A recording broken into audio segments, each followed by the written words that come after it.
months before employment returned to what it had been prior to the recession. So that's 2.5 years. And that's the first time economists, I'm an economist, started to notice that you could have a recovery without a recovery in employment. And now in this last recession, it's taken 42 months for the economy just to get back to the same number of jobs. We only reached that goal in June, a month ago. And it's 5.5 years into the recovery. So we've looked at what's caused this.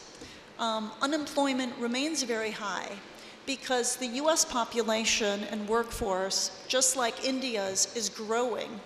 So over the last 6 years, we've added about 6 million new people in the labor force, but we only have the same number of jobs that we had back in 2007. So it means that a lot of people are still unemployed. It means that a lot of people are working part-time jobs that want to be employed in full-time employment.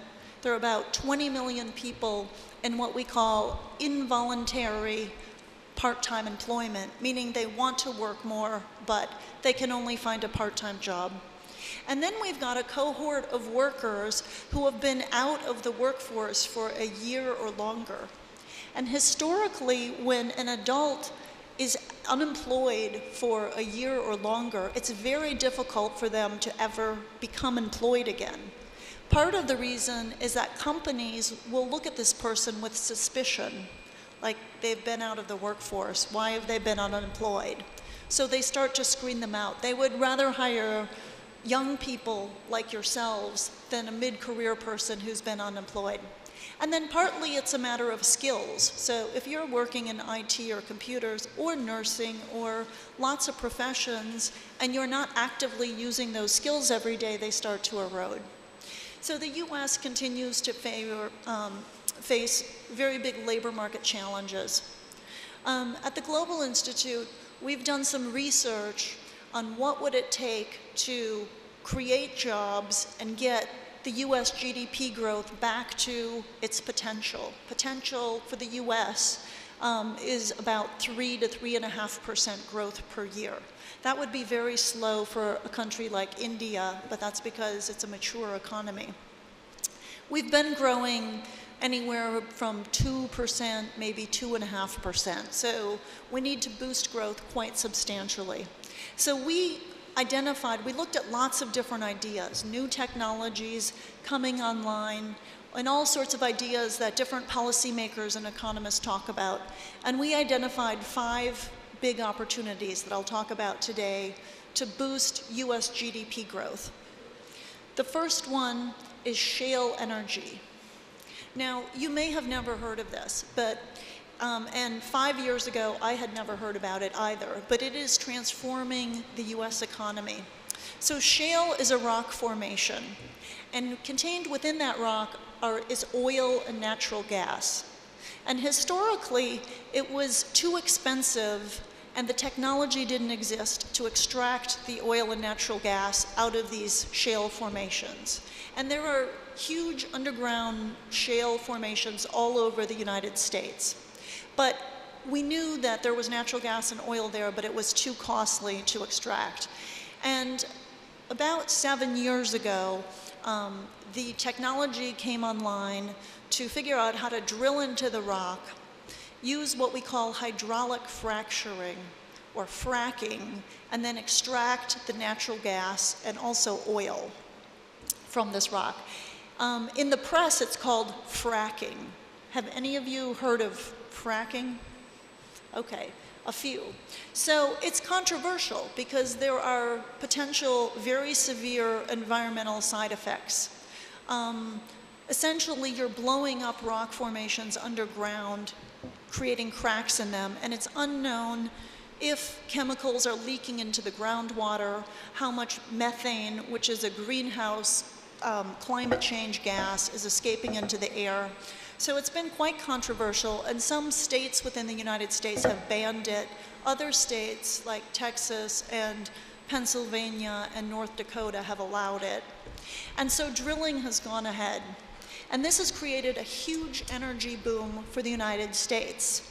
The United States now has the cheapest natural gas in the world, and it's on track in 2 years to become the world's largest oil producer because of oil extracted from natural gas.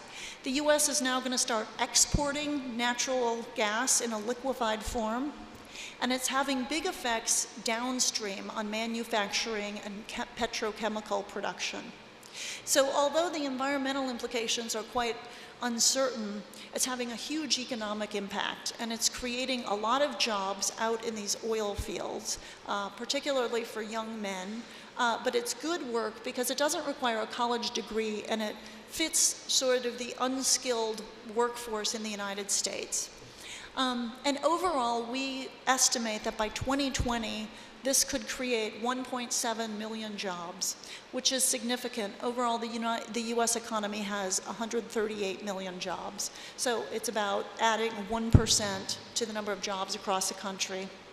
And that comes both directly in the oil fields as well as indirectly through the services. So to build these natural gas pipelines, you have manufacturing of the pipeline, you have companies that set them up, you have the drilling equipment manufacturers, etc. So overall, it's an opportunity that has really changed the entire global energy picture. It's definitely changed US relations in the Middle East. It looks like the US will be net energy independent in just a few years, which means we'll import some types of oil but export others. So it's changed not only the economic landscape but the geopolitical landscape. In manufacturing, it's made the US more competitive because natural gas is one of the primary sources of power generation and electricity in the United States. So cheap natural gas has resulted in very low prices for electricity, so manufacturers are setting up in the United States. The US recently opened up a steel plant in Louisiana. 10 years ago, I would have said anyone who said the US would ever have another steel plant is crazy, that the glut was too big and all the production was overseas. So it's really very dramatically changed US competitive position. So that's one opportunity to drive growth going forward. And that one is actually well underway. Production of these liquids has increased quite dramatically. The second big opportunity for the United States we identified was improving its trade balance in what we call knowledge-intensive manufactured goods. So traditionally, countries like India would have an export surplus in labor-intensive goods like textiles, apparel, furniture, leather goods, some sort of processed agricultural products that require large amounts of labor, and then a trade deficit in advanced goods like chemicals, pharmaceuticals, automobiles, aircraft, semiconductors, electronics, things like that. And then in Europe and Japan, you find just the opposite. Countries run a big trade deficit in the labor-intensive goods. But in Europe and Japan, they run a trade surplus in these sort of higher value type of goods. But the US runs a trade deficit in every category there is. And so we looked for opportunities. Why is it that Germany and France and Japan can be competitive in sort of high-end manufacturing and the US is not?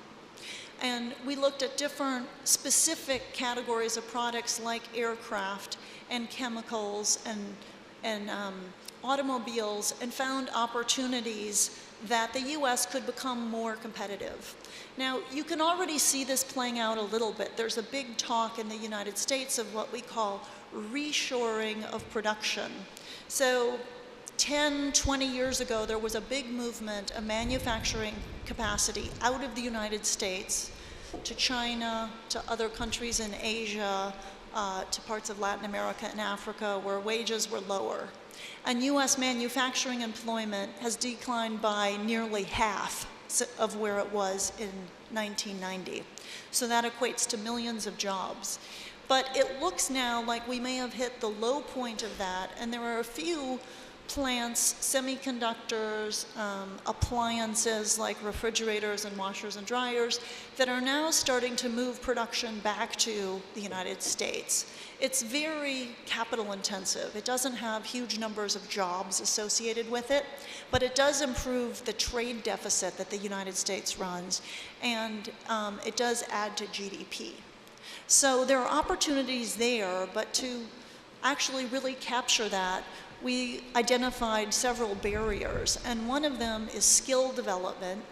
To work in a factory in the United States, it's not a routine assembly line job. You actually need a 2-year degree. You need some computer programming to be able to run the robots that work on the line, and you need people who can fix the machinery when it breaks down. So factory jobs aren't for someone with just a secondary degree. You actually need at least a 2-year, what we call associate degree, to work in a factory. So one of the shortages is skill shortages. Because there's been such a huge decline in manufacturing employment, young people don't think it's a very attractive career. They think of it as a dirty factory that maybe their grandparents did or their parents did, but they want something different. And they don't realize that actually manufacturing today is quite sophisticated and high tech. So there's a cultural challenge to try to draw young people back into this field. The third opportunity we identified was in infrastructure. And I know India has a challenge with infrastructure as well.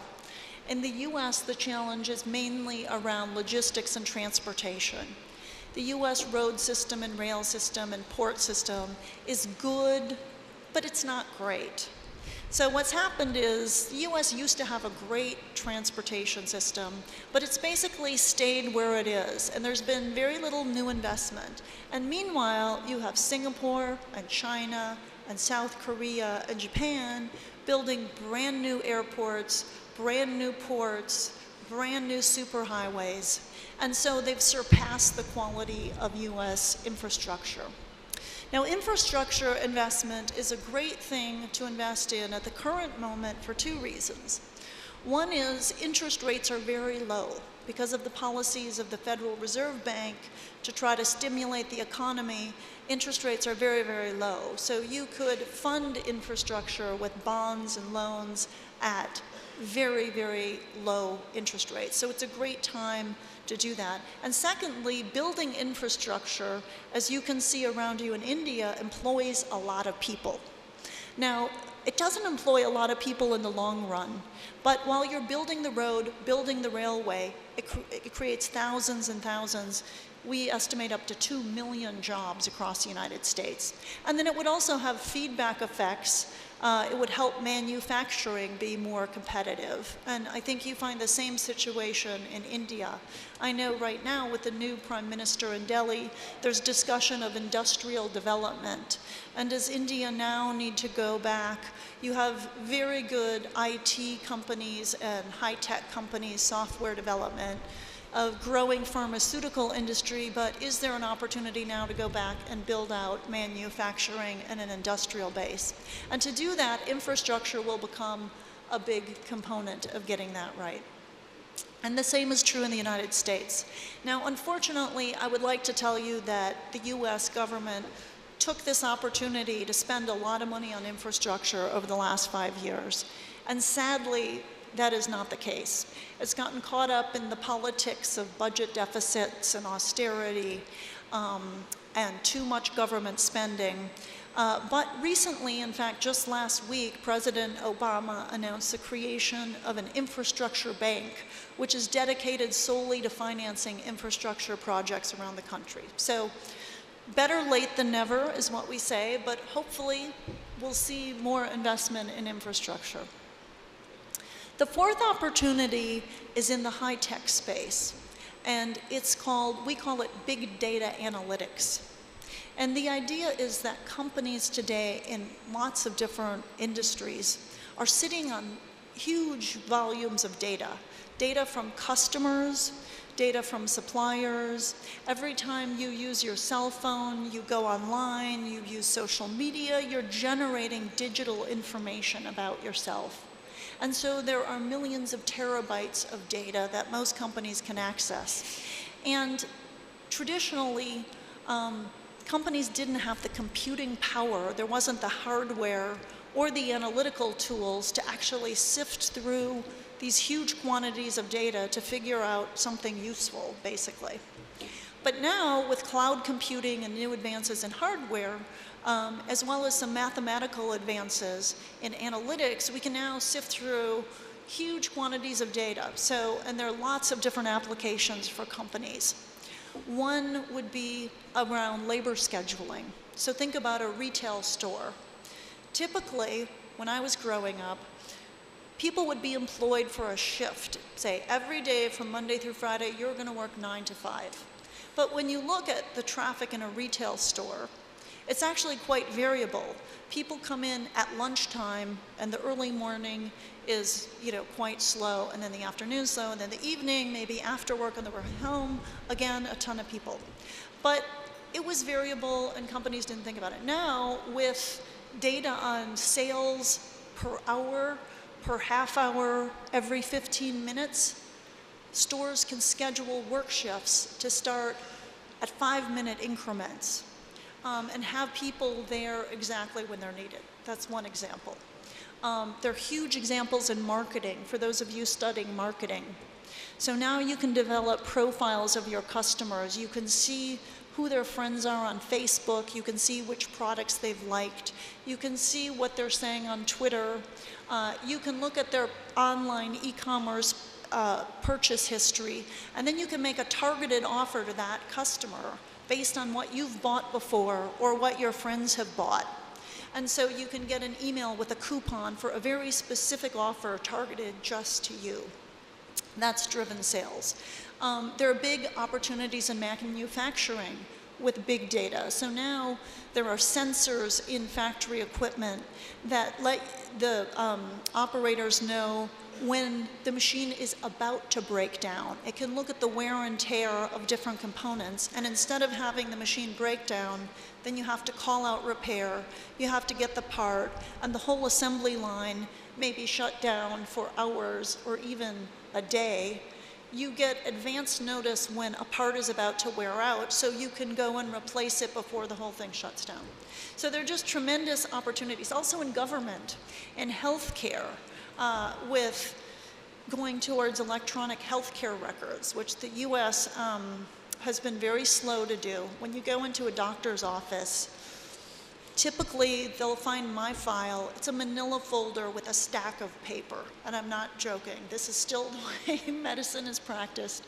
But now they're moving towards electronic records, which means that they can look across millions of patients and see for what particular disease, which medicines are most effective, and really start to target treatment in a much more systematic way, rather than my doctor saying, well, I always prescribe this medicine, or my gut feeling is this. So it's becoming much more, so big data has just huge opportunities across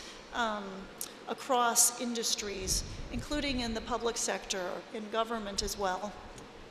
To get that right, though, it's going to need a huge number of people with advanced mathematical analytic capabilities who know how to run the statistical programs and actually analyze this quantity of data. And the US is facing a shortage